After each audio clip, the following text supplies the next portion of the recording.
Hey, let it be known, I'm working hard when I ain't on the phone. This ain't a home, this ain't a phone. Grind never stopping, I'm keeping it cold. Unlocking the door with the holy key. You supposed to be this close to me, and hopefully you understand G.O.D. Maybe this. Good afternoon, good evening, good something to those of you that are out there.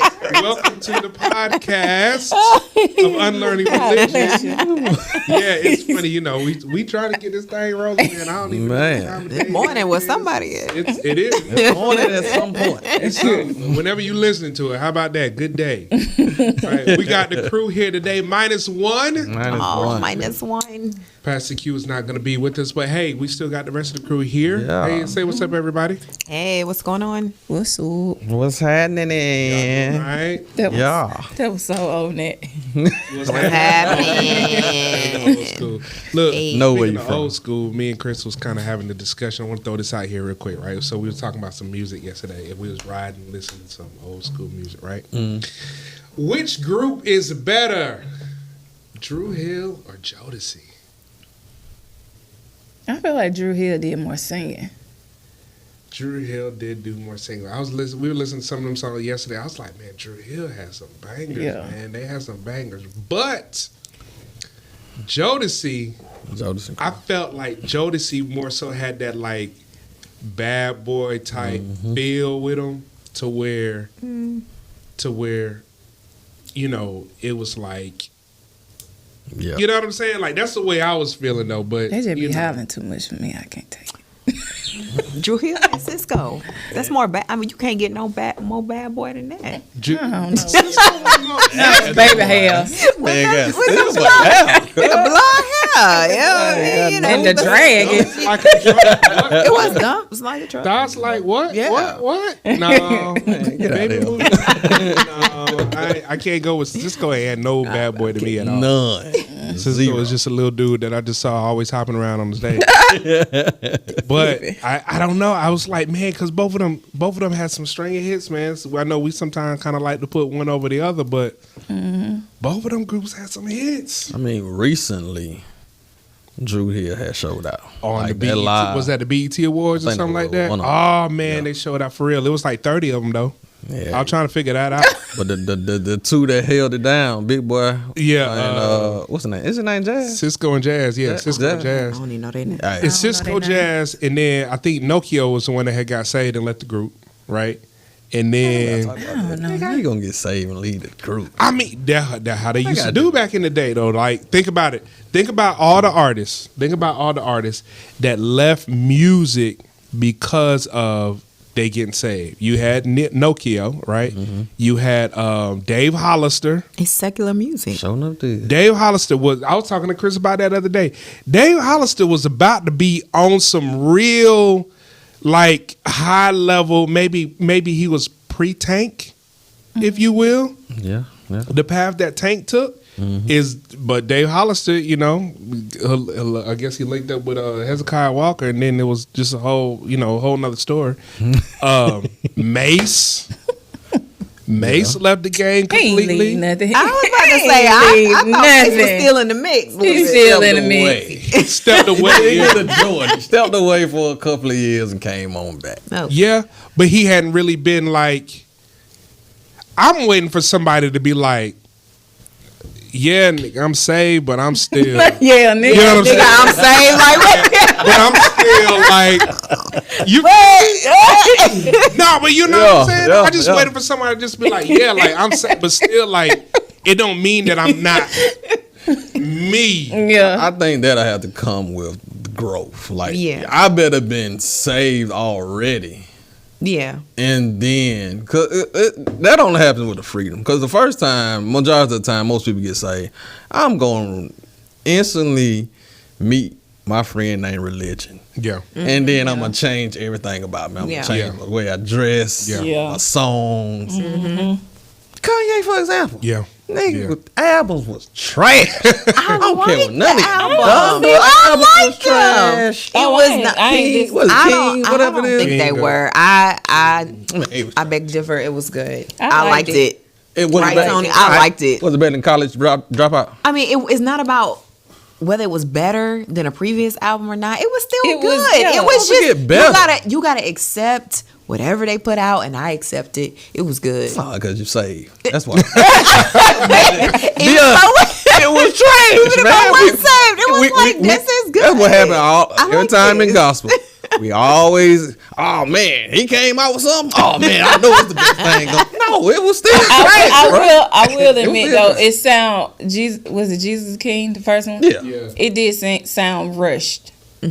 It didn't seem like it was finished. It wasn't none behind it. Yeah. Yeah, it seemed like let me jump in the studio and Just you know. do something. It but sounded like somebody. But when I said that, you looked at me like I was. But it sounded like somebody that just got saved did it though, because That's think what I'm about saying. it. Because it was the SWV Rain, like remade Rain, I like it. Yeah, I and like though that. it was good. That was don't on the get me album? Wrong, Yep. but it was like Yeah, you know try. how like when we was You need to finish kids. listening. See, Remember when we was kids in church and we heard our favorite quote unquote secular song out there, we wanted to change it to church lyrics so we could sing it in church. Yeah. You know what I'm saying? Like I know people that had did it for Music Soul Child Love. And they changed love to Lord. Wait. You know what I'm saying? And they were I had a dude at my church so, uh-oh. I ain't gonna tell you what we did. Okay. who legit got up and said, like, yeah, I wrote this song. he wrote the song. I wrote this song. He started singing it. And all the young folk were like, nigga, you ain't wrote that. What song was it? It was love. He just thought he was just gonna slide it I past don't it. know why this in there. All of we us just in slide the, this looking at billboard each other here. like, nigga, no, you didn't. No, you didn't.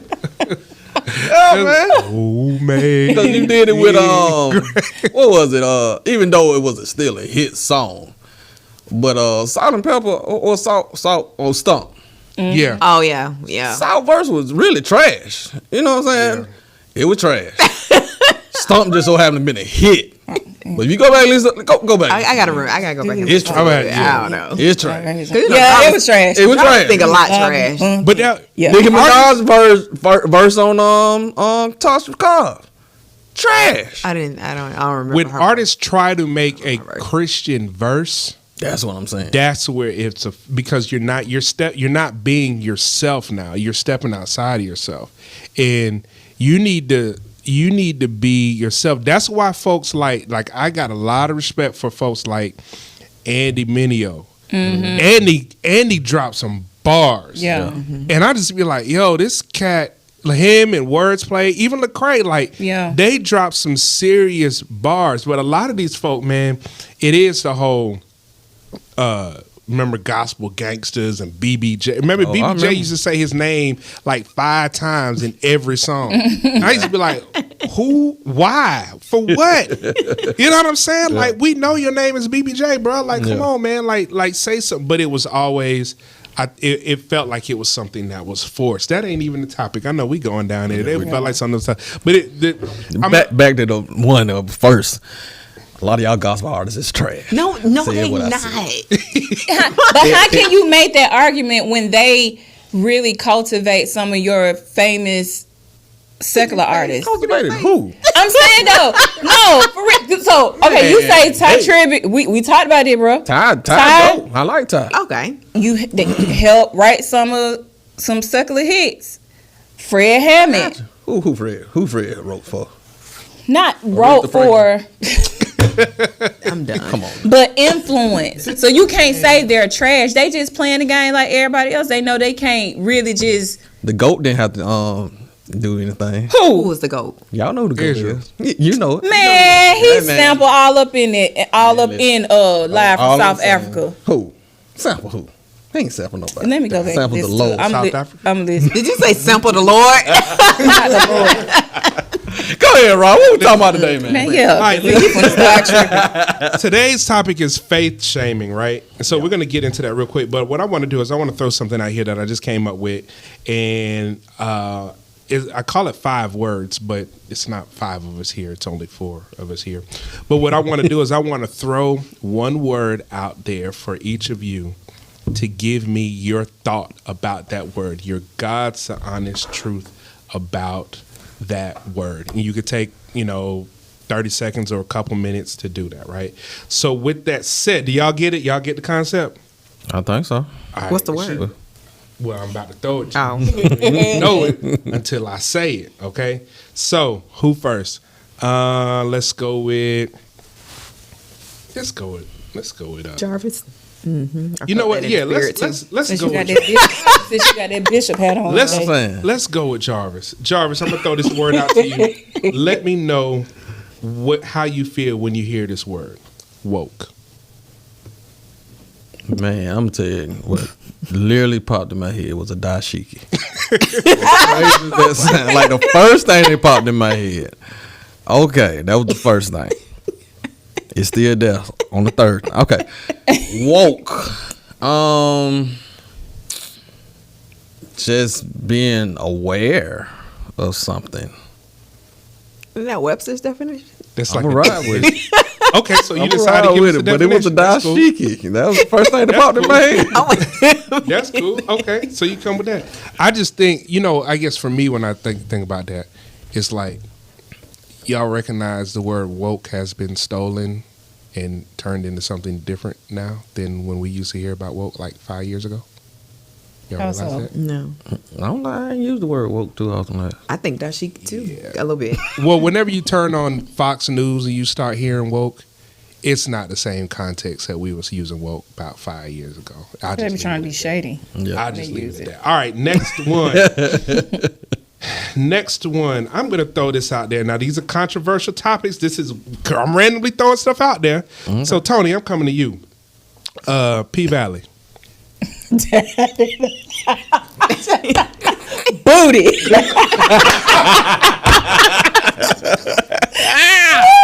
Yes, sir. That was it. Yeah, that Got was it. dashiki and booty. That shit get booty. Oh, my God. Uncle Clifford. All right, cool. So, Chris, I'm going to throw this last one. Actually, this is actually more of a phrase. No new friends. I mean, no new friends. I mean, it is what it is. I mean, I don't know. I just feel like it's just protecting your surroundings. Probably fear of hurt. I can go on and on that with that. Building boundaries and, just kind of rocking with who's loyal. Yep. Okay. Cool. Well, I guess that's it. I can't really give myself a word unless somebody want to throw me a word. You a word. But, Go ahead, Jarvis. Give him a word. First one that come to your head, I already say it, Jarvis. Can't say that. What is it, Jarvis? Gotta cancel this whole podcast. I said that. Man, Trying to find a safe word. I am. Hey, just throw it out there, bruh. No, I'm all right. So I'm studying some stuff, but anyway, law.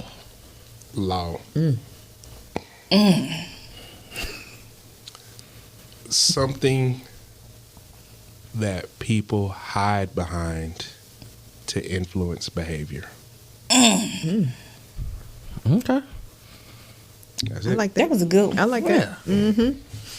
All right, cool. So let's get on into the topic. I just want to throw that out there. We'll see how the feedback is. I wanted to throw a lot of stuff out there. I'll save something else for another show. But today we're talking about faith shaming, right?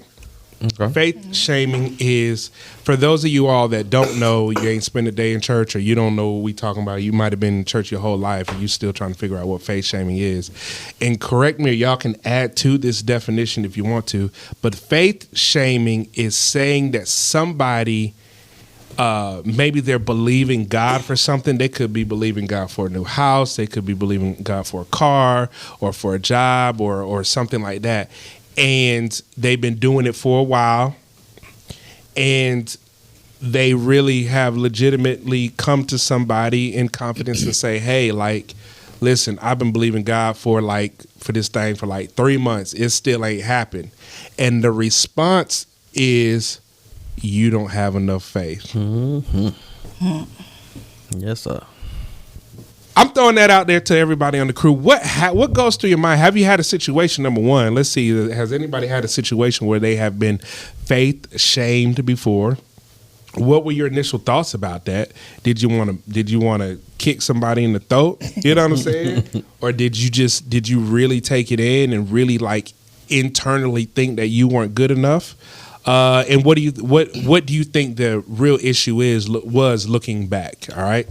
I think when you talk about faith shaming is honestly, I think because I've experienced it in church, but I can't blame the church for it. I think I put more blame on myself because it does become more disappointing and you get more discouraged when you're doing all of the quote unquote right task or kind of approaching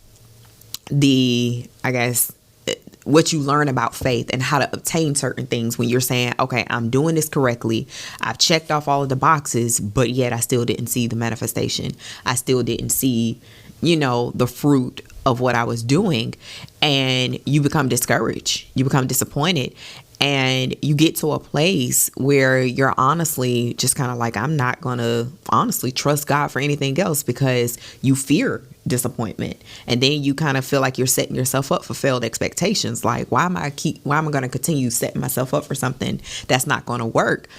But the added issue then becomes when you're sitting in church and somebody say, well, this happened because you didn't have enough faith. And it's like, God, dog, I mean, I already done beat myself up. Now I got to come to a community where I'm supposed to feel more uplifted. And now I'm feeling as if I'm more inadequate because why isn't my faith working? But when these people get their testimony, their faith is, it's working on step 1 and I'm all the way in step 7 and probably done this list about 3 times over and nothing still happened. But somebody give up to their testimony and I believe God and I did this thing. And next thing you know, everything turned around. And I know for me, I got to a place where I realized, as I would like to say for anybody else going through shame is the ultimate shame comes from you and how you talk to yourself. Nobody else can shame you. You know what I mean? And so that's what happens a lot in the church. And it's funny because we started off the podcast talking about Christian artists or rather we would call them secular artists getting saved and then kind of losing themselves and kind of, either they're doing Christian music or they're not doing anything at all anymore. And I think that comes from shame too, is because people, especially the church, will shame you for doing something that doesn't necessarily align with church standards. You know what I mean? And so it's like, I now feel like I have to live up to a particular standard in order to be Christian, but that was not the motive behind Jesus literally dying for our sin. It was for us to live free, to live whole, and to know that we've been made righteous regardless of the works that we do. And so when it comes to faith in general, I had to get to a point to realize that's why my faith isn't working, because I'm working. You know what I mean? Like, that's the problem. I am supposed to rest and allow God's grace to interfere on in my life and work on my behalf. I don't have to disconnect or transform myself or do all of these particular standards or perform all of these standards in order for God to do something in my life. I have to get to a point where it's like, you know what? God, you completely take over. I give up, because anytime you try to work something out yourself and God is saying, but I've already worked it out. That's why it's not working. You're believing in your works more than you're believing in the finished works of Jesus Christ. And so it's like, if it's already finished, then what am I doing? That's where grace comes in, is when you say, I relinquish control. I no longer will meet the standards. And honestly, that's what Paul said in 2 Corinthians 12:9. He was like, I boast in my frailties. You know what I mean? Like, I'm talking to the church of Corinth, where y'all respect those who have accolades and can boast and can and say that they can do this, that, and the other. But instead of me boasting about all the things that I can do, let me boast in my weakness. Because when I boast in my weakness, then it's an evidence of how powerful God's grace is. So it's like, I may be able to do all of these works and perform all of these things, but I'm still nothing. I can still obtain anything if I don't allow the grace of God to work for me. So it's almost like, man, forget what you gotta say. Like, you know what I mean? It's like, let me do it the way God is calling me to do it. And that goes back to even making music. If God is calling you to make music in a different genre, rely on the grace of God for him to receive glory however you do it. But you just gotta be you and allow God to do the rest. Yeah. I think that comes with the maturity though. Yeah. Like in the beginning, it's like the shaming part is, I think a lot of times people they mean to do it right. You know what I'm saying? So it's like they meaning to, I want, if it's step one, show me step one. Yeah. You know, if it's steps to this, show me the step so I can do it right.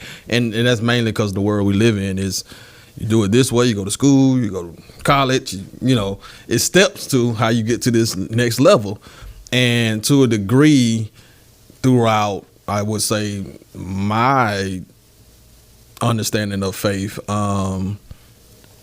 it did kind of come with some type of dues that you had to do. You know what I'm saying? Like some steps, some, you know, you didn't read your Bible enough. You didn't do X, Y, and Z enough. You didn't, you know, do these things. And then you always calculating, what did I do? What I do It's wrong. never anything on any other thing. It's always, what did I do wrong? What did I do? What did I do? What I do? I remember a situation with my my mom had got rushed to the hospital one time, and I just never forget it. It was some church women had told her, like, well, you here because you didn't have enough faith. And I remember to a degree, it was a level of shame that came with that to her. Yeah. My mom was always she'd get quiet about certain stuff, but it was like, I could tell that bothered her. But I was young when this happened, but at the same time, it's like, all right, what did I do wrong? Oh man, maybe I didn't. And then you start rehearsing all these other things. Oh, I did just cut such and such out last week. You know what I'm saying? You know, I did look at this the other day, and this might be the reason why that happened. And now you're living with this shame of something that I put in this earth for you to be able to use to connect to my grace. Yeah. And it's like, I don't even want to talk about it. Then you get to a point where you get to a group where I don't even want to talk about faith. Yep. I want to talk about that type of stuff because it's too much disappointment today. Yeah. You know what I'm saying? I gave I was in the $100 line. Yeah. I ain't seen nothing happen. And I ain't seen my house. You know what I'm saying? Right. I shouted 3 times around the pole. Oh yeah. Yeah. I pulled the But lever. I didn't see that miracle. I ran. Yeah. Did everything. You know what I'm saying? I wrote all the letters I needed to write to whoever I need to write the letters to, and I'm still here. And so it goes back to, what did I do wrong? Yeah. So it's a difficult thing, man, when you start looking at it from that perspective. I remember when real quick, when it comes to like face shaming, just real quick, my friend, when she got diagnosed with stage 4 breast cancer, she was young. She had, twins, a beautiful life, married, and I remember maybe years later, she still had stage 4, but at this point they were getting ready to start chemo, and it started affecting her body. Basically, her health started to decline. And I was in a hospital room with her when the doctor came in and was like, basically, we were going to send you home to hospice. There's nothing else we could do. And she started to cry. But throughout that process, I never heard her say one time, why didn't God answer my prayers? She was always posting. She was always putting it out there on blast. Like, God's going to heal me. Like, God made a promise to me that I was going to see my children grow up. God, said that he would not allow me to die. Like, she kept putting her faith out there. And I just couldn't understand.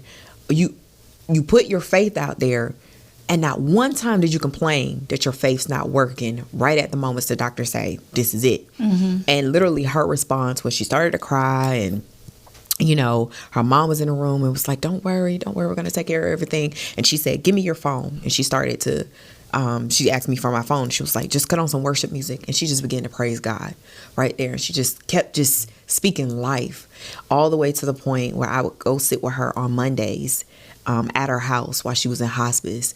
And she would just continue to live. Not once did she question, God, why are you doing this to me? What's happening? Like, she was even planning her own funeral.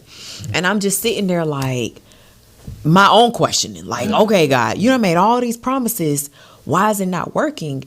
And God says, whose standard is it supposed to work according to? Like, according to whose standards is my promise supposed to manifest?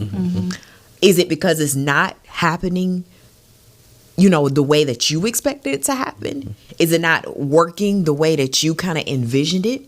Because she's still going to see her children grow up, but it may not be here on this earth. You know what I mean? And it's like, we don't like to hear those truths, because that's not what I see. Yeah. And she continued to worship all the way until her transition. And people may say, well, she didn't have enough faith. But no, I knew for a fact that girl had faith, like radical faith. Yeah. You know what I mean? All the way up until the point where she transitioned, she continued to believe God.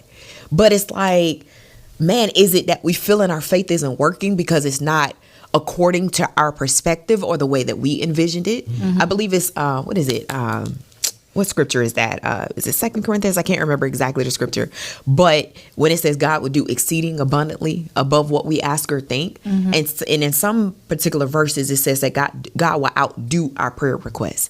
Some things that we believe in God for is not necessarily manifesting the way that we expect it because he wants to outdo it. And sometimes the outdo is a little uncomfortable. It isn't necessarily what we envisioned or what we like, but it's not saying it's not working. But the church likes to limit everything so that it will be based off of the church standards and the way it should look and the way that it should manifest. But man, what if God wants to do something new, something different, and it's not necessarily what we expected? A lot of times our minds are so limited.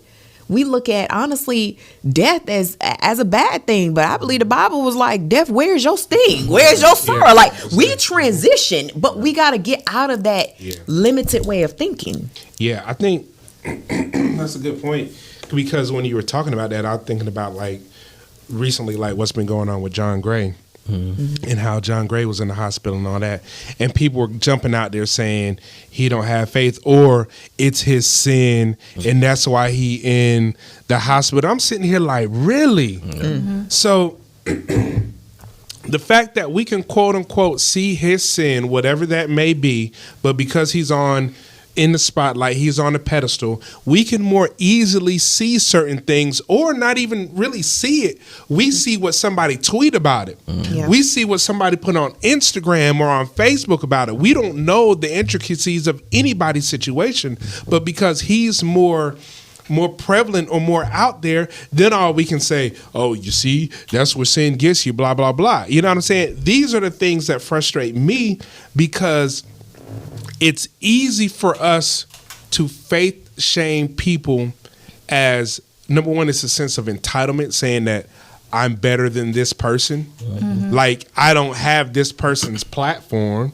And so I'm jealous in a way because I read my word 23 out of 24 hours a day and I pray that other hour, you know what I'm saying? And I do all these different things and look at John Gray, how he has messed around and he's on his deathbed because he done messed around the pulpit. Man, stuff like that needs to stop, because at the end of the day, what I've learned is that stuff like this can happen to anybody.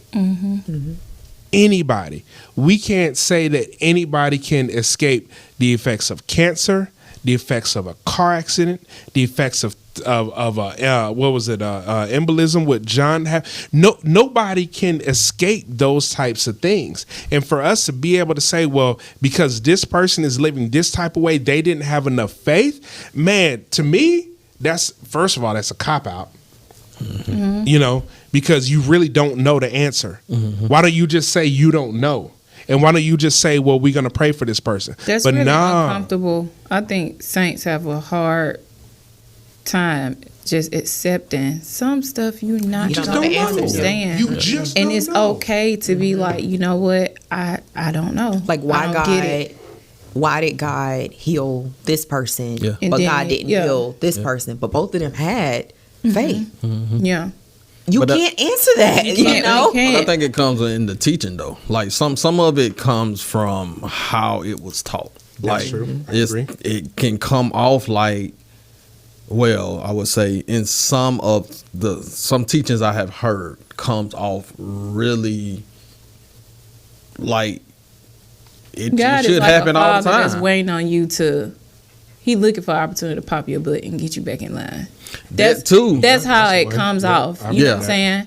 That like the teaching. I know even from the teaching, like I ain't for the tiptoe.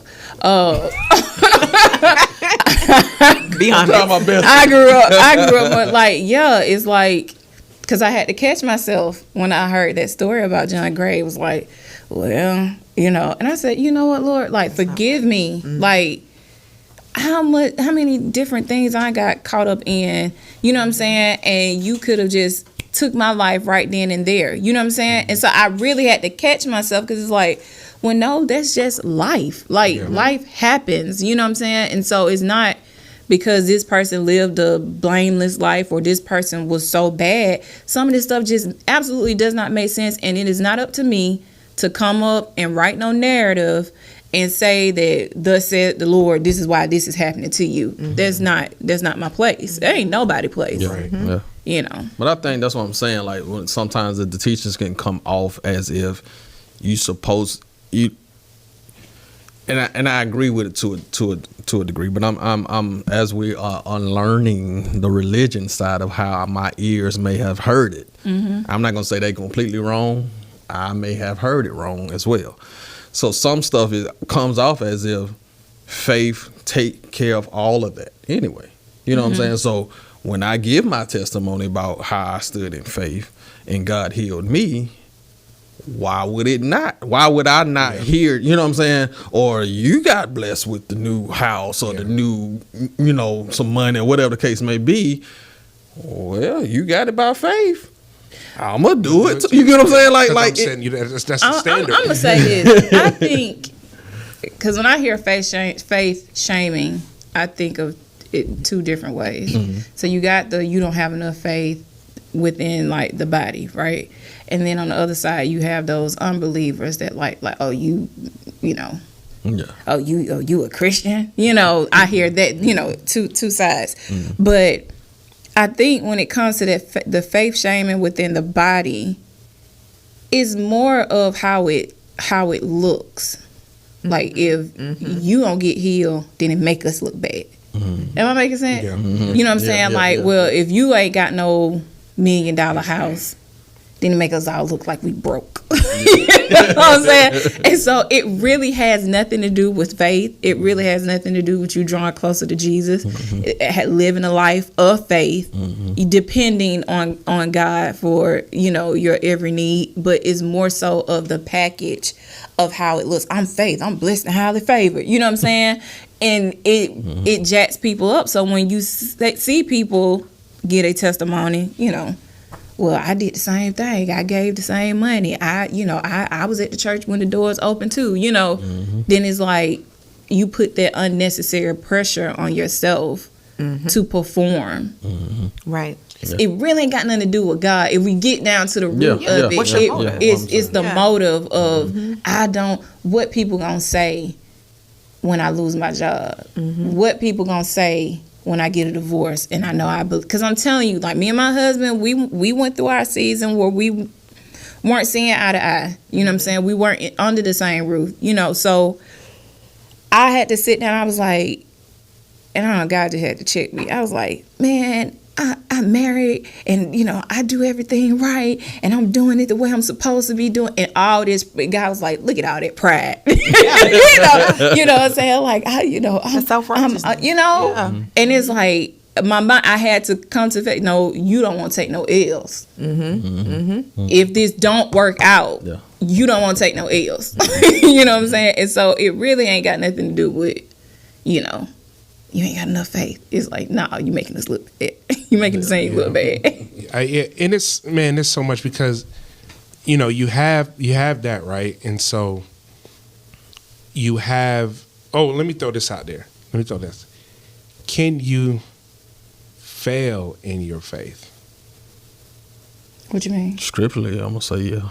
I don't understand. What you mean? Like, because we have, like, say for instance, you know, and we kind of touched on this last week, you know, there was a topic about tithing, right? And the topic about tithing was, you know, people that give the tithe and do not see a manifestation of that. That means they have not been giving out of faith, or that their faith has failed, right? Because they're not getting what the expected result is. So why you Right. say biblically? Yeah, I want to hear your Yeah. part before I respond. On what Jesus said.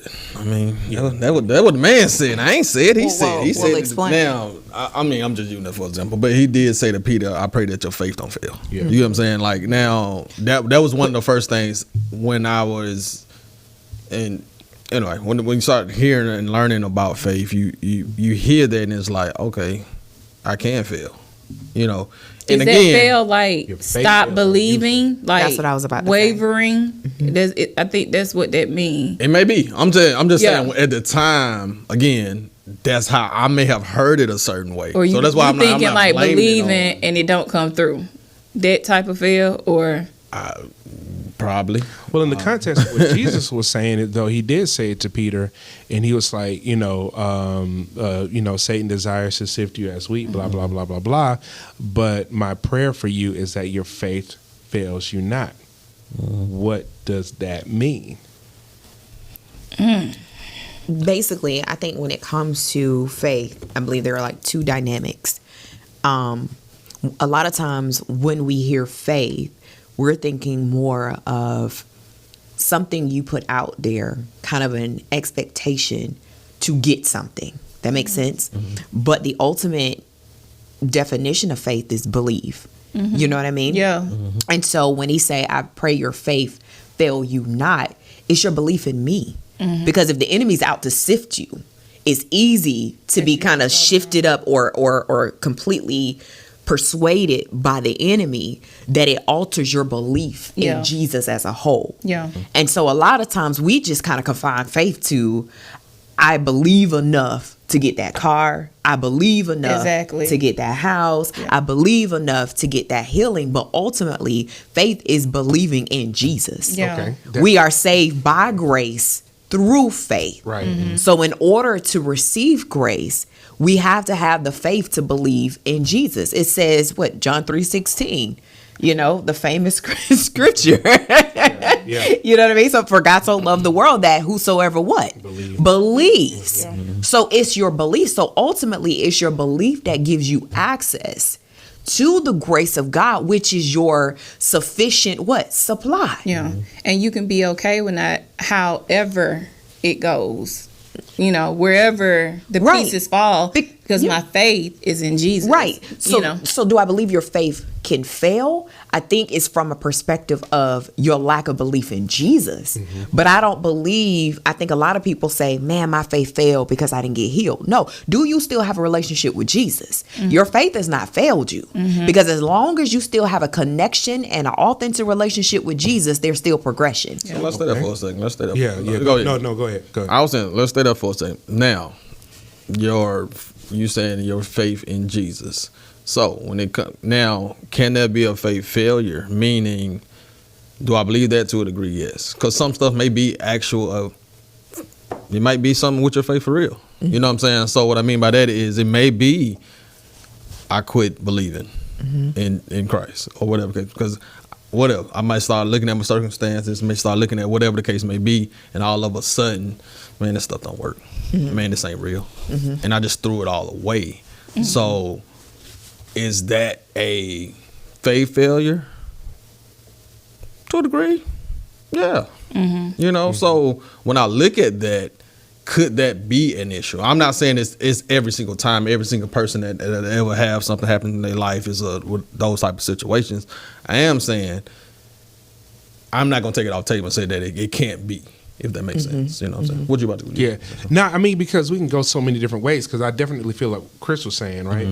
But I also feel like, like, say, for instance, in other countries, their understanding of faith is different, right?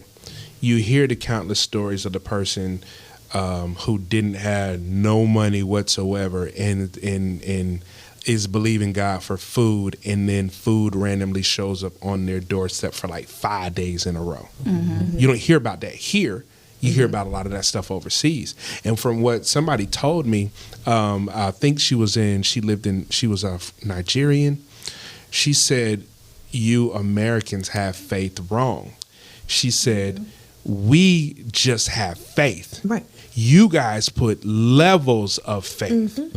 So when you put levels of faith on something, then it is the questioning of, okay, I'm believing to God for this Mercedes, up, Ford Escape. You know what I'm saying? Different levels. You know what I mean? I'm believing for $1 million home, up, apartment, right?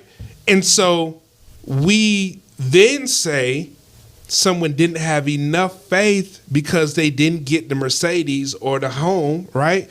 When actually, maybe they didn't get the Mercedes because the credit wasn't right. Maybe they didn't get the Mercedes because they just simply could not afford it. You know what I'm saying? Maybe they didn't get the $1 million house because they could not afford it. That's not a faith thing. Some of that is just Life. practicality. Yeah. It's 100%. life. 100%. But I agree.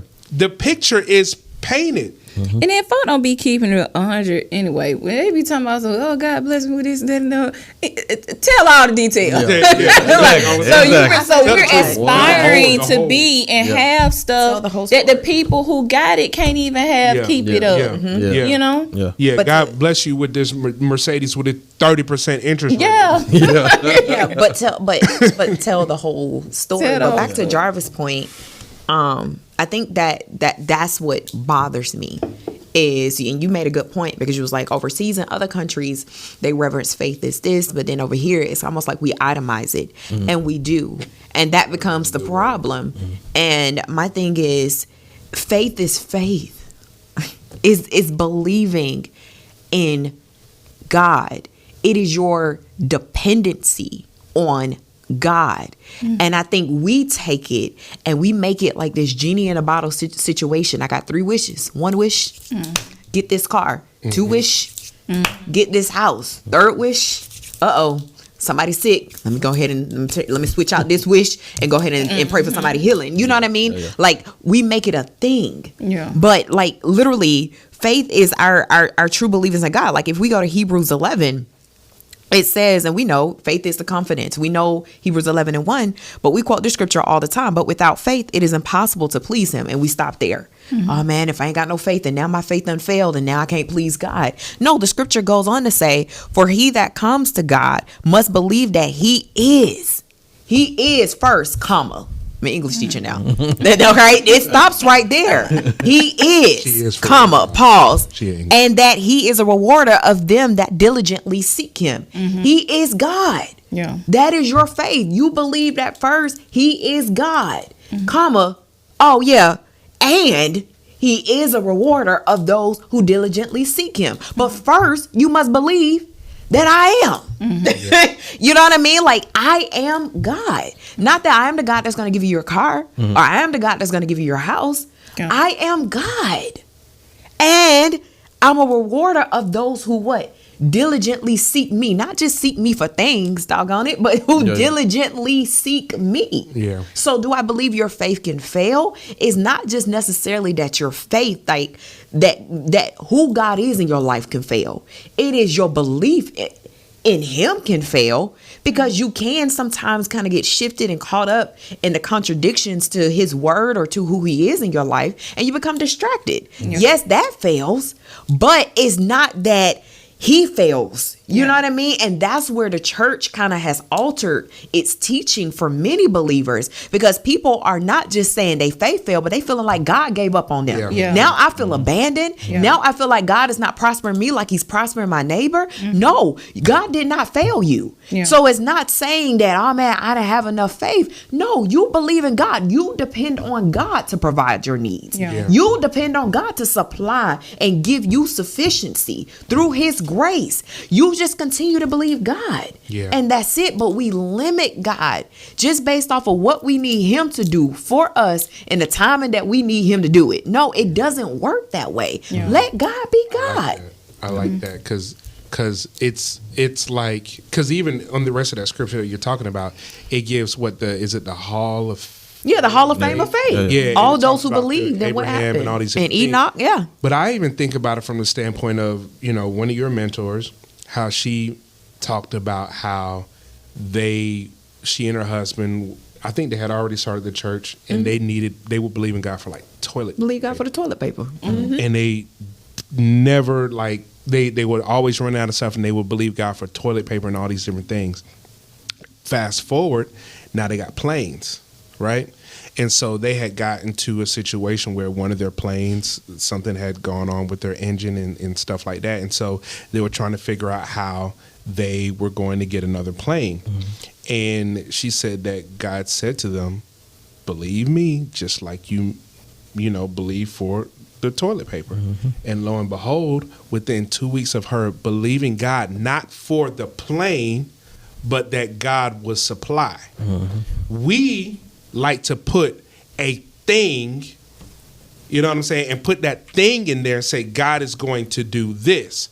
But when you focus on what God is going to do, there was a need that needed to be met. The need that needed to be met was they had all these speaking engagements all over the world, and they could not fly the schedule that that Delta and all these other things. So they needed a plane to be able to do that, right? So the need is, God, however you're going to supply it, you supply it. And so his response was, well, the only way this is going to work is to give you a plane.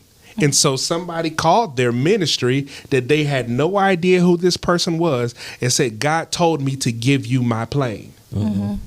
Not, we looked on Craigslist and found a plane. Not, we found this airplane dealer that gave it to us real cheap. Not a cousin of a friend that they know, that just has planes and said, oh yeah, I'll give him mine. No, when you're trusting and believing God for something, you're believing in him. In what he can provide. It is his determination on what he is going to provide. So what did he do? He talked to the man. The man called and said, hey, God told me to give you this plane. And then that's how they got that plane. But it was only when she said that we're just going to trust God to make it work, not trust God for a plane. And a lot of times we say, I want to trust God to give me this Mercedes or this Lexus or all these different things. No, trust God to provide whatever it is he's trying to get to you, because if he's just trying to get you a car, period, and you got your whole mindset up here about this Mercedes, and then the car show up, you're going to be like, no, that ain't what God said. Yeah, I'm the reason why go ahead, push back. No, it's not even necessarily. No, it's not even a pushback. No, you good. I heard that message from a highly respected leader in the faith community say those exact words was, if I'm believing for the Mercedes and the Ford shows up, that's not what you believing for. Literally heard it. And I was like, again, you're growing in this. So for me, it's just like, okay, that's different. It didn't resonate with me to be like that, but it's like, yeah, well, is that how that's supposed to work? Right. But the person said that, and I was like, yeah, okay. How does the Ford show up? I got all those details. I'm with you. I'm with you. But I'm saying, I'm not naming names. That's and it may not been his heart to say it in that way, but that was exactly if the Ford showed up and you was believing for the Mercedes, that wasn't God. Yeah. This American faith. So I guess my question, because that's exactly it's like when you have to unlearn it, the bottom. And you have to get with Jesus, and I stand on that, because to me, this is where it gets confusing, because then there are details with that. Were you believing God for a car, period? You know what I mean? Do you need a car? Are you walking and then when the Ford shows up, you send it back because it's not God? Is that being too deep, or is that you kind of get what I mean? Because or you give the Ford back and then you're like, well, I'm gonna keep riding the bus until this Mercedes show up. You know what I'm saying? So, but my thing is, I can't answer. God getting out of the Mercedes. Why the Mercedes? And so my thing is, I can't answer. I can't answer any of those questions. That's not me. That's something that God has to answer personally. Why didn't you give me the Mercedes? And I was believing, for this. I'm gonna tell you what part of it stemming from. He'll give you desires of your heart. Okay. Apart, again, just standing within the lane. I'm not saying, Right. everybody who's listening, I'm not saying I agree with everything that I'm saying this is part of my faith walk. Of course, it has completely changed and tweaked as God had. As you go through it, you start saying, nah, them niggas were wrong. Y'all just throwing out stuff. But on the other side of it, this is what I was hearing. So part of it was those type of things. It was like, Right. you know, hey, you believe for this type of car, or God to give you desires of your heart. And your heart desire was this.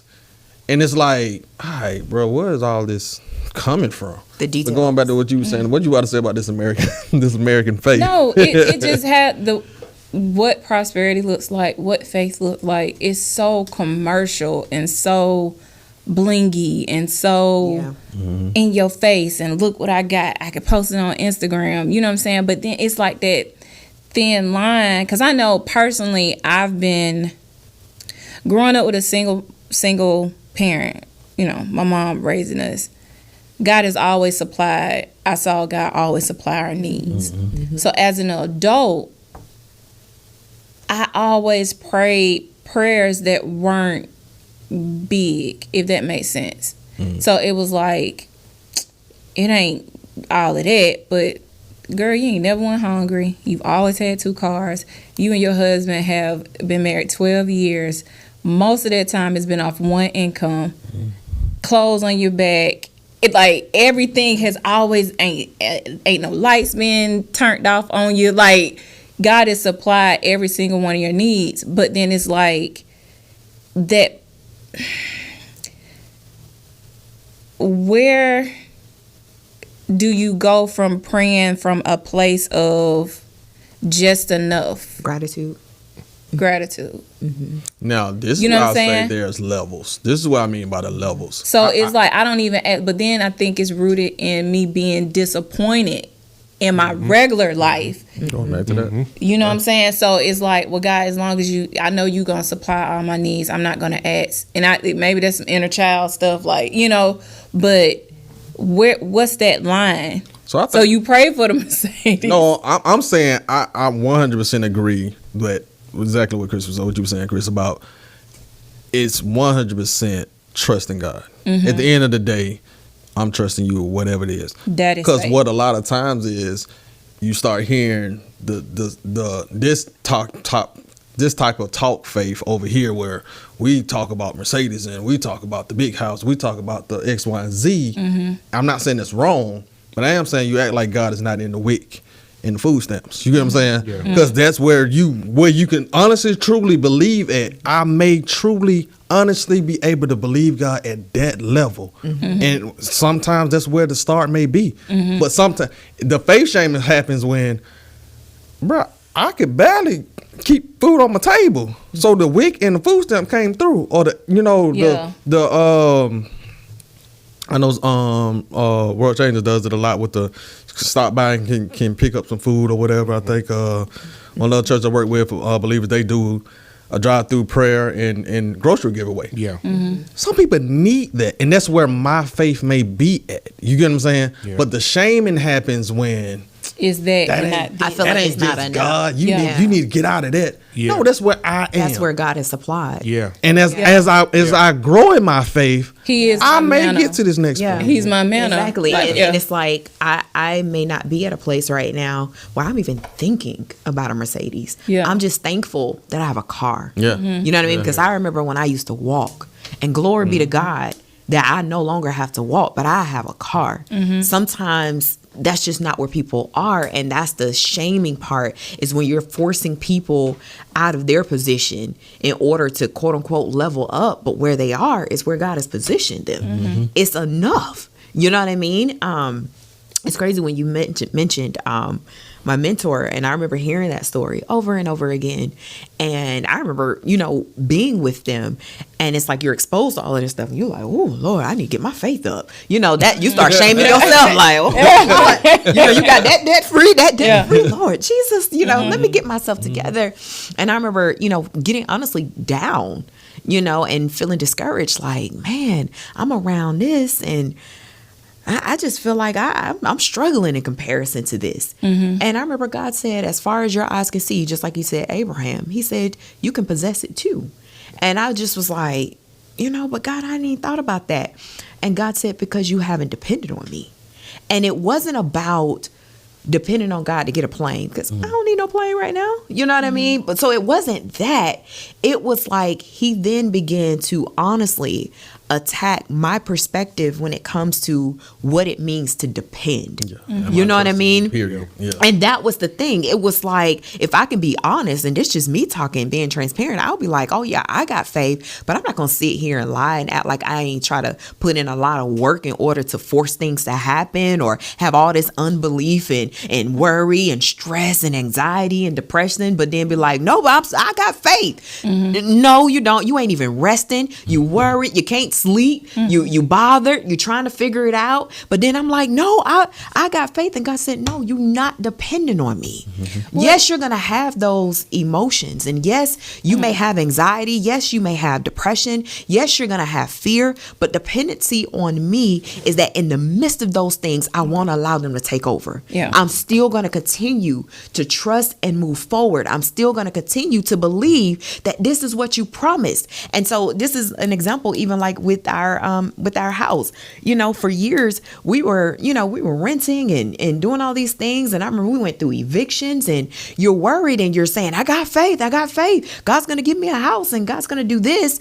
And all the anxiety and fear continues to take over. And I remember through our more recent process of buying a house, we still had the fear.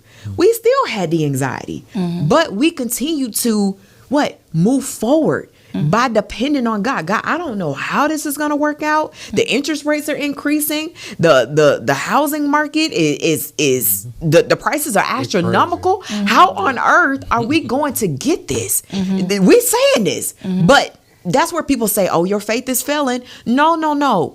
What started to happen to me in the past was that I would have those anxiety and those questions, and I would stop. Yeah. That's what's real. I would stop. I would be like, man, this ain't gonna happen. Like, man, why am I believing God for this? And I would just kind of fall back. But what's different between then and now is we had the anxiety, and we had to talk like, oh, I don't know how this is gonna happen. We had to worry, but we ain't stop. You know what I mean? Oh, I'm a worry, but I'm still going to keep going. God, if this is what you promised, then we're still going to keep moving. And even when the first house didn't work out, it was like, before it used to be like, maybe this ain't what God wants for us right now.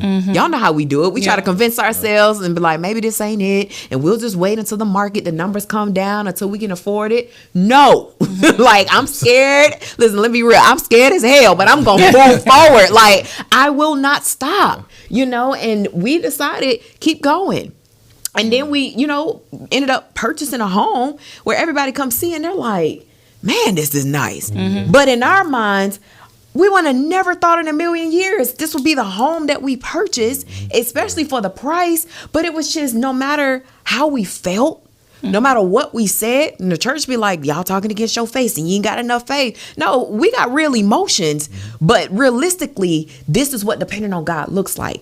Is understanding that I may not trust sometimes, but I'm not going to allow it to stop me. That's dependency on God. That's why I'm like, can we normalize that? Because even Abraham did some stupid stuff after God gave him the promise. Like, he was tripping. He went out and had a whole nother baby. He was really tripping. So can we normalize that God is even with us when we like, God, I don't understand. And like, because people will tell you if you have those moments of like, dang, I'm disappointed. This didn't work out that way, or you know what I'm saying, oh, you ain't got faith, you ain't, you doubting, and it's like, no, I'm not down. I know God gonna do it, but let me just get this out. It's dependent on God that I think we don't do enough of. Like, you God of the toilet paper, or God of the distributing airplanes. It was just dependency on God. Like, I don't know how it's gonna happen, but what we do is, if it don't happen in our timing, if it don't come the way we expect, then God didn't do it. No, it's saying, I don't know when and I don't know how, but God, I'm just gonna depend on you. You know what I mean? Like, that's real. If it's the Mercedes, you know what I mean? Like, depend on them. I think because it really comes down to this, and I know we got to bring this to a close in a couple of minutes, but I think it really comes down to this, like allowing faith to be your foundation or your safety net, if you will. Like, I know God is going to take care of me regardless. I remember years ago, 15 or so years ago, I used to love the BMW 645. Like, that was it. And every time me and some friends, we would see it, we would say, thank you, Jesus, for my 645 debt free. Thank you, Jesus, for my 645 debt free. Thank you, Jesus, for my 645 debt free. And I did that for years, all the way up until maybe about 4 years ago. Because even when Chris would be in the car, like, I wouldn't say it. I used to say it out loud. Yeah. But then, she'd be in the car and I would still see it and I'd be like, dang, thank you, Jesus, in my mind, for my BMW 645 debt free. And it just got to a point where it was like, God, I just trust you, whatever it is, period. Just trust you, whatever it is. I no longer look at a thing and say, my faith is going to get me to attain this thing, right? This name brand thing, this blingy thing. Now it's just like, God, man, when the time comes, whatever it is, that's what it is. And most of y'all know, I'm not going to say the kind of car, but most of y'all know I don't have a 645. I got a vehicle that's only about... Boy, you scared me in my headphones. Don't do that crap no more. I got a vehicle that... God, was that you? No. And I got the But I got a vehicle that's probably worth about $40,000 more than the 645 was. If I would have just stayed at one in the 645, then I cut myself short on getting something on what God was really trying to get at me. And guess what? This isn't the only car that I know that I'm going to have in my lifetime. So while I'm sitting here making it a thing, no. If that car were to leave tomorrow, God, I know you still love me. And it can go all the way back to whatever it is. God, I know you still love me. This same thing with this house. If it didn't work out, God, I know you still love me. My faith is that I know he's going to take care of me. My faith is not in the name brand thing that everybody else want to get. And I get tired of that.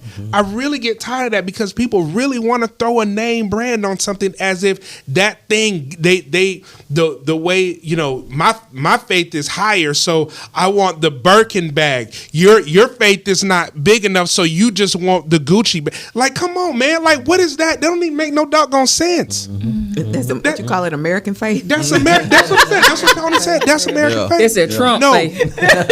Right. Faith should be knowing that God is going to take care of me, whatever it is.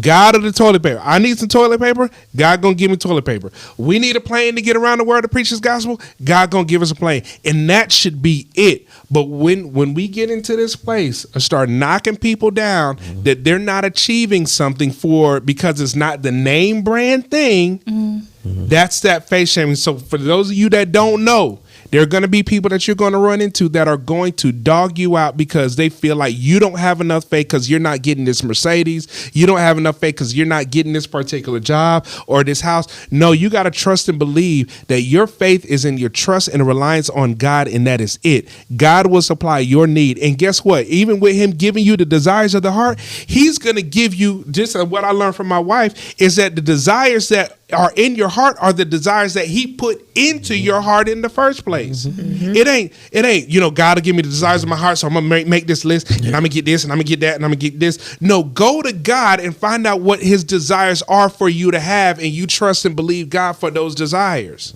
And it's just, and even when it comes to faith, like you said, if you rely on God, then you give him room for his grace to do more, if that makes sense. Because I think with our capacity, our American humanized capacity is limited. And so that's why it's about, man, listen, you focus on God, you have faith. That's where you have access to his grace. That is his sufficient supply. That's all you need, because it gives you more than what you're limiting yourself to. And I think that's where it comes like Rob said, you can believe in God for all of these things, but God says sometimes I want to do more. And when you receive it, it may not look like more because it's not what you envisioned. It's not what you dreamed. It's not what's been on your vision board for 5 years. But I remember telling God, I remember actually telling him this week. I'm like, God, outdo my dreams. Outdo my vision board. I don't want to just limit you to things and to just a certain path of life. I want you to do what you desire to do through me, because I know whatever it is that your hands touch, it will literally exceed my abundantly. Yeah. Whatever I consider to be abundant, I know you will do bigger because you're God. You're the creator of the heavens and the earth. How dare I limit you in order for my motives or my expectations to be fitting of what I feel you desire for my life? Because if I can be real, sometimes my motives are formed by what I see. I might have saw something on social media. I might see what somebody else doing. And so I limit my life based off of my experiences, but you're bigger than my experiences. You just answered my, because I was going to ask the question. So what do we tell people who see believers, they're prospering, they talked about the faith that they have to get what they have and to be where they are? What would you tell that person who's seen to be just Don't believe the lie. I'm saying she just answered it. You know what I'm saying? Don't believe lie, but then also rest in where you are. Yeah. Where You know what I'm saying? Where you are, because they also keeps you where I don't have to get envy or jealous of you. Yeah. You know what I'm saying? I can be proud of my family over here and be like, hey, boy, I'm proud of you. You know what I'm saying? I think when you had called me about the car and he sent me the picture, I'm up here smiling like he said it's mine. You know what I'm saying? Right. Cause it keeps me genuinely happy. Yeah. I love it. It's nice. I'm see you winning. It don't limit God on my side. But a lot of people had that Kimberell way of thinking. Amen. That Kim Burrell way of thinking. What's that? What's You that? know, Go. if you don't look like you got big faith, then we can't be friends. I mean, You know what I'm saying? honestly, because I think, and I don't want to go too much long, but I think a lot of, even when we look at the Hall of Fame people of faith, Yeah. and some of this, Abraham didn't look like it. Yeah. Yeah. You get what I'm saying? I mean, I none get of it them when did. you take your time and look at Yeah, what 'cause the you look word, at this what it stuff, it's say. like- Yeah. it's like, okay. But no, I'm Yeah, saying, right. because I think I feel in my heart, I haven't had that conversation, but I think I have some ministry friends because I'm, like I said, grew up in church. I did the heels and the glamour and all that type of stuff. I ain't really with that. But because I'm not that way, But that's created distance. You know what I'm saying? Oh, yeah. And so, Oh, yeah. like, I see I'm that fine all the with time. it. Yeah. But, you know what I'm saying? A lot of people move that way. Like, what you driving? You know what I'm saying? Like, you know, what your husband do for a living? But How many? You know what I'm saying? Like, fake I'm shame. telling you, I've encountered. I have to. That's You know what I'm fake, saying? and that's fake because I Yeah. have to. at the end of the day, and I'm gonna be 100. I'm gonna keep it a buck. I'm gonna keep it a buck, a more than a buck. I'm gonna keep it a G. Right? Check this out. There are folks that we see on social media, leaders, pastors, people that got money. Whenever they start their social media, they start with the emblem of what they got before they start the video. They start with the shoes on their feet. They start with the Bentley symbol on their steering wheel, and then they hit reverse, and then they go ahead and they say certain things, right? These things right here are to psychologically let you know that I got it, I'm better than you, and you don't. These are the tricks of social media. It is proven that Facebook and Instagram, it all has an effect of dopamine in our system. All of this stuff has an effect of dopamine. If you don't know what dopamine is, look it up. But in general, what dopamine is, it is a trigger. It is a liquid trigger that's on the inside of us that makes us want something, to be able to do something, to want to be like something or something like that. When we have low levels of dopamine, then it's probably connected to depression. Okay?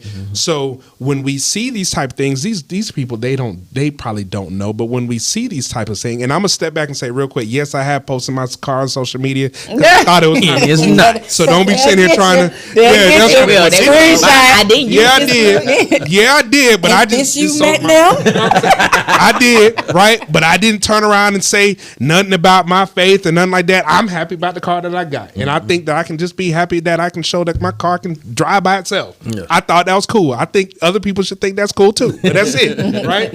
But at the end of the day, what ends up happening is, you know, we see all these people that utilize social media as a way, again, of faith shaming. This is what I got. You ain't got it. Now you gotta be like me. You gotta look like you It's got the money. marketing Jesus. It is. It is. It is.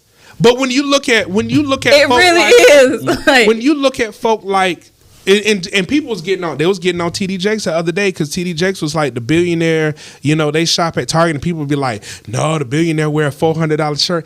Yeah, somewhat. But when you look at somebody like Mark Zuckerberg, who literally has the same shirt and the same jeans on for 3 weeks in a row, that's a whole different mindset. Like, we want to sit here, we want to bring the billionaire down to us. Trust and believe, TD Jakes know way more billionaires than we do for us to even have a comment about the what he said.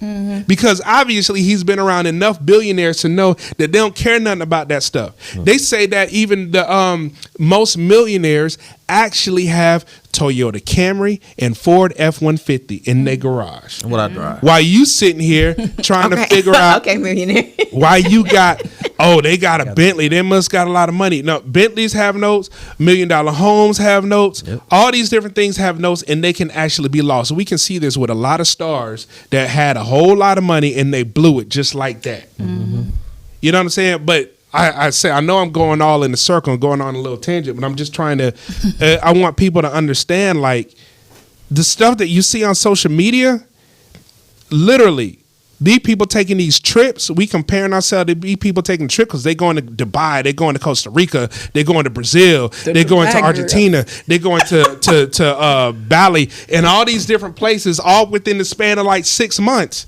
Stop. Stop comparing yourself to these people because these people are probably doing things that you're not willing to do. You're doing things that you're not willing to do or probably shouldn't do. Or these people are taking clips from when they've been gone for years and years and years. Trust me, believe. Because I was listening to Trina on Drink Champs the other day. Yeah, I listened to Drink Champs. I was listening to Trina the other day, and Trina was saying the same thing. Trina was like, if you see these people house, how they living on the floor or whatever, you know what I'm saying? Because these people don't have nothing, but they're going on all these trips. Yeah, people are supplying this lifestyle. You're liking this person, and they don't even like themselves. That's why they're posting this stuff. They don't like the real them. They like the social media them. And again, I know I'm just going off on a tangent. It really frustrates me because we, even as believers, we look at what somebody has and we let that be the standard. When we should just be like, man, this is what God has provided. I'm happy. I'm not even focused on all this other stuff. Really, you want to be a blessing in the kingdom? Believe God to be able to reach out to 1,000 people right down here in downtown Atlanta, this tent city around here. Believe God that you got the funds and the money to be able to put these people in houses. Like, that should be where we should really be looking at our faith from a standpoint of how we can help other people. It should not always be about what we should get. All right, I'm done. Yeah. I think just to finalize and answering Tony's question, I know for me, I used to be huge when it came to kind of falling in that comparison trap and feeling like I had to look a certain way, drive a particular car, especially in the Christian community and being in ministry. That was a big thing. You know, I felt, it didn't matter how I preached or the word that was in me. It was more like, can I look the part? You know what I mean? And will I be respected if I don't look the part? And to be honest, you have to become one with yourself and Jesus. Because I've been challenged a lot because I don't necessarily drive the particular car or have the red bottoms. One, that is by choice. I choose not to buy, some $1,000 shoes that hurt your feet, you know. But side note, I've never been an expensive shoe person. Never. You know what I mean? I've never been in Rob could say this. I've never been an expensive shopper. Clothes, the only thing that I really like are handbags. And once I grab like one, it's like, why I don't, it goes in the closet. Why am I buying this? You know what I mean? But I had to, even when it came to the car, I had to like come to myself, like, why am I desiring this car? And it was literally because of validation. And if I can be transparent mentally, what I was saying to myself was, oh, if I was riding in this car, then when I got out, then people would look at me this way. This was my thought process. Oh, would it turn heads if I pulled up in this particular car or this particular car? Because if I pull up in this car, will people really respect me the way they would if I pulled up with my Louis bag and my Range Rover? Or how would I look if I pulled up in a Honda and a crossbody? You know what I mean? Like, I'm just being honest. Yeah. And that was my conversation with myself. And I remember God coming to me, and he said it, and he continues to say this to me so often. He said, at the moment that you are comfortable with being yourself will be the moment that you will meet the full capacity of my grace. Yeah. That's it. That's so true. When you are comfortable with yourself, you don't really want that. You want it because it's what you feel will validate you. It's what you feel will be accepting. It's what you feel will make you better. But what if I could tell you that you better and you're greater just as you are? Yeah. You will walk out, you know, because I have an Acura. I don't have the fancy. You know what I mean? Like, but I have an Acura, and you know, it's funny because it's like, oh, if I was to get a new car, what would I get? I would probably upgrade to another Acura. Like, you know what I mean? It's like, but that didn't used to be me. What used to be me was, no, I want the Mercedes, I want the BMW, I want this and I want that. And don't get me wrong, it's nothing with one of those things. But ask yourself, do you want it because you honestly desire it, or do you want it because you think it's what will make you better? Yep. You got what I mean? That's the difference. If it's what you desire, absolutely, I believe God with you that you will get that. But the question is, we're wanting to believe God for things just to make sure we're validated and we're equal to what we see. Yeah. And I just had to be myself. And so what I would tell somebody is to be yourself and trust God enough for him to evolve you with your desires, not desires that were picked up from social media, but your desires. Yeah. And that's what matters, is because, and he knows, I feel like I've been challenged recently because it don't look like we have, you know, all of this stuff, but it's what we chose. Yeah. You know what I mean? And what I mean, don't look like, after we closed our church, you know, people expect, oh, they must be struggling and all this stuff. Actually, we doing way better now than when we had our church. Glory be to God. You know, but people look at it like that, and they start asking you things as if you need them. Yeah. And it's like, no. Yeah. Literally, we're good. Yeah. Because now our dependency is 100% on God and not on a system. Yeah. You gotta get what I mean? And that's what I would tell people. It's just grow in your dependency on God and not everybody else, and not on what everybody else is expecting of you. Yeah. All right, I'm gonna go ahead and land this plane. I know we probably about 20 minutes over. Hopefully y'all enjoyed it. Y'all stuck around, you know. I want to say a couple things real quick. Number one, if you have not subscribed, please subscribe. Tell your friends, tell your mama, tell your daddy, tell everybody about the Unlearning Religion podcast. Please, because that's why we're here, right? We want to be able to have subscribers and also answer questions that you may have. On the next episode, I'm probably going to bring up some of the weird comments that people have said on the on our YouTube page, because there's going to be some weirdos out there. Trusting, you know, if you feel like I'm calling you a weirdo, I kind of am. But anyway, y'all know I don't have no filter like that. But anyway, make sure you subscribe. Follow us on social media, right? We have the Unlearning Religion podcast, but everybody has their own handle as well. So with that said, she is Chrislyn McNair on IG, right? I am RJ McNair Live, right? Or the Bar Church. I've been using the church for so long, like I'm going to go back to using mine. Mine is RJ McNair Live. Tony, yours is? Hey, Tony Pope. Hey, Tony Pope. Don't you have an underscore in there or no?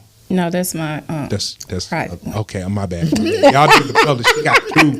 She got two. So don't request nothing on the private, because she not gonna pay you no Tony attention. Pope. That's Tony with an I. Hey, Tony Pope. And Jarvis is? Jarvis Jones Films. So there we go. This is a wrap, y'all. Thank y'all so much for joining us. And I think we good. All right? Yep. All right. Cool. See y'all later. Peace out. All right.